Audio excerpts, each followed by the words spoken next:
In 1914, a single nation ruled over nearly 25% of the world. The British Empire stood as the wealthiest and most powerful entity in recorded human history. They controlled global seas, international banks, and the vital flow of world trade. London functioned as the unquestioned heart of the modern global financial system. Major international transactions were settled using the strong and trusted British pound. The Royal Navy was so dominant that no rival navy could realistically challenge it. Very few people expected such an overwhelming superpower to lose dominance so quickly. Yet within only 30 years, Britain became financially exhausted and deeply weakened. The once mighty empire slowly dissolved as its global influence faded away. A younger nation, barely 2 centuries old, quietly stepped into Britain's former role. This is the story of how the greatest empire eventually collapsed under pressure. To understand the fall, we must first understand how Britain gained such power. Britain was the first nation to fully harness the Industrial Revolution. While others farmed land, Britain built factories, railways, and massive industrial systems. They created not only products, but global systems to move those products efficiently.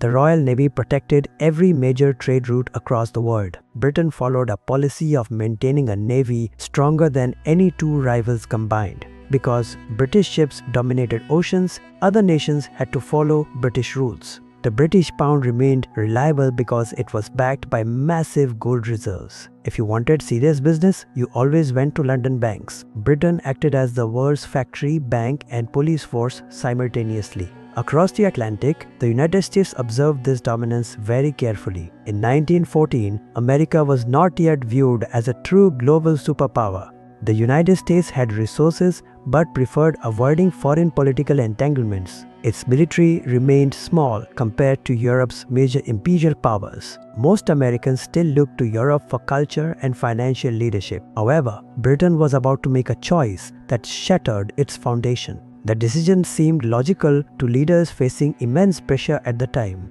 Most empires fall after choices that feel necessary during moments of crisis. In June 1914, an assassination in Sarajevo changed world history. Within weeks, Europe's great powers plunged into a catastrophic war.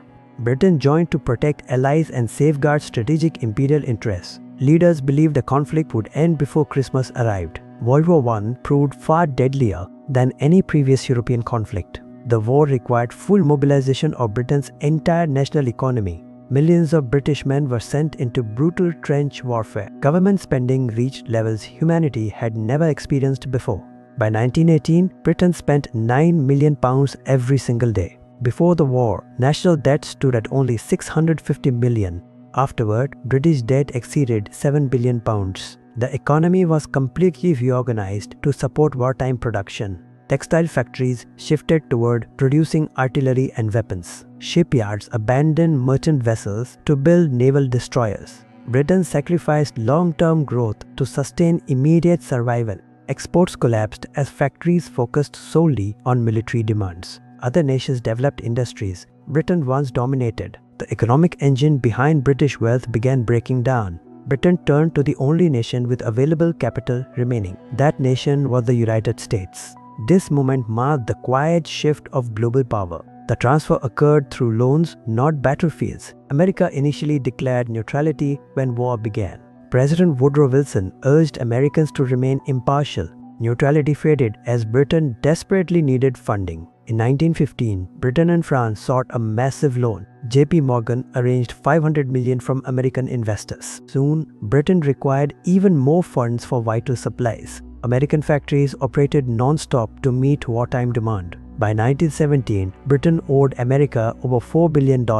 For centuries, the world owed money to Britain. Now, Britain owed money to the world's rising power. The debtor always answers to the lender. Britain had no alternative but to accept American terms. In April 1917, America entered the war militarily. 2 million American soldiers reinforced exhausted Allied armies. They arrived supported by enormous industrial capacity. This finally broke the long stalemate in Europe. Germany surrendered in November 1918. Britain won the war but suffered devastating financial consequences. At the peace table, Britain appeared victorious outwardly. Privately, its financial system lay in ruins. Debt reached 140% of national output. Unemployment surged while gold backing disappeared. Colonies grew restless and demanded independence. Ireland revolted while India sought freedom. Maintaining the empire became unbearably expensive. America, meanwhile, experienced rapid economic expansion. The war enriched Americans and strengthened industrial capacity. American banks replaced London as global financial leaders. The US dollar began dominating international trade. America's navy expanded rapidly through congressional programs. Britain could not afford another naval arms race. In 1922, Britain accepted fleet limitations. Naval dominance quietly slipped away. Empires erode slowly rather than collapsing instantly. The erosion accelerated during the Great Depression. In 1929, Wall Street crashed violently. The depression spread worldwide, destroying jobs and banks. Then a dangerous new threat emerged in Europe. Adolf Hitler rose to power in Germany. By 1939, Europe faced another war. Britain entered unprepared and isolated. Winston Churchill led during Britain's darkest hour. He desperately needed American weapons and supplies. President Roosevelt faced strong isolationist resistance. He passed the Lend-Lease Act reluctantly. Britain paid with gold, bases, and technology. Entire gold reserves were shipped to America. Centuries of accumulated wealth vanished quickly. By 1945, Britain had exhausted all assets. Debt exceeded 250% of GDP. Britain could no longer lead global decisions. At Yalta, real power lay elsewhere. Roosevelt and Stalin dictated outcomes. Churchill watched as influence faded. Leadership officially passed to Washington. In 1947, Britain released India. Colonies followed throughout the next decades. The empire disappeared from maps by the 60s. The financial transition was finalized earlier. In 1944, Bretton Woods reshaped global finance. America controlled negotiations as the only wealthy nation. The dollar became the world's reserve currency. Global trade now required American currency. The IMF and World Bank were created. Both institutions centered power in Washington. The Marshall Plan rebuilt Europe using American money. Reconstruction ensured demand for American goods. NATO replaced Britain's imperial security role. American troops protected Europe. Britain rationed food while Americans prospered. By 1950, America produced nearly half global output. Britain produced less than 7%. The power transition was complete. America actively secured leadership. The Suez Crisis proved Britain's decline. Eisenhower threatened economic retaliation. Britain retreated immediately. The pound collapsed and leadership resigned. This symbolized imperial death. Power shifted from territory to influence. America ruled through alliances and trade. Culture and currency spread dominance. Britain became a regional ally. Empires fall when wealth disappears. Britain spent its future to win wars. History repeats this pattern endlessly. Power always moves toward growth.